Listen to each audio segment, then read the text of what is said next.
Le vert a-t-il encore la cote? On peut se poser la question, et pas seulement à cause des mauvais sondages des partis écologistes pour les prochaines européennes. À entendre cette semaine Joaquín Almunia, les inquiétudes des producteurs d'électricité verte vont encore grandir. Le message est clair, fini le soutien inconditionnel, c'est le retour des règles de marché qu'a annoncé le vice-président de la Commission européenne. L'électricité verte devrait être mise sur le marché par voie d'enchère progressivement à partir de 2015, alors que jusqu'à présent, la rentabilité de ces installations était protégée par des prix de rachat garantis. C'est donc un virage à 180 degrés.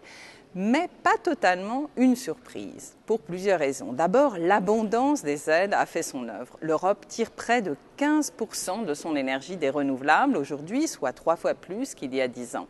Et avec cette croissance sont venues des économies d'échelle qui justifient en réalité de moins en moins l'aide au décollage. C'est en somme un effet du cycle industriel. Mais surtout, Bruxelles se range enfin au constat établi depuis longtemps par les industriels selon lequel le maquis des subventions a finalement affaibli les signaux de prix. En d'autres termes, les investisseurs sont perdus. Dépourvus de prix à long terme, ils ne peuvent pas calculer la rentabilité des autres sources de production, gaz, nucléaire ou charbon.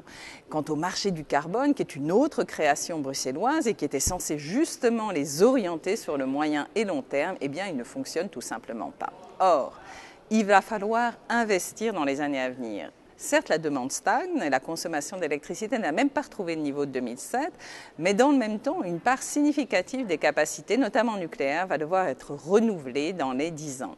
Au moment où la crise ukrainienne souligne leur dépendance énergétique, les Européens se retrouvent donc au pied du mur et ils réalisent qu'ils n'ont pas réussi à inscrire leur politique dans le triangle magique compétitivité, protection du climat et indépendance. De là à dire que l'énergie sera l'un des grands sujets de la prochaine mandature, il n'y a qu'un pas.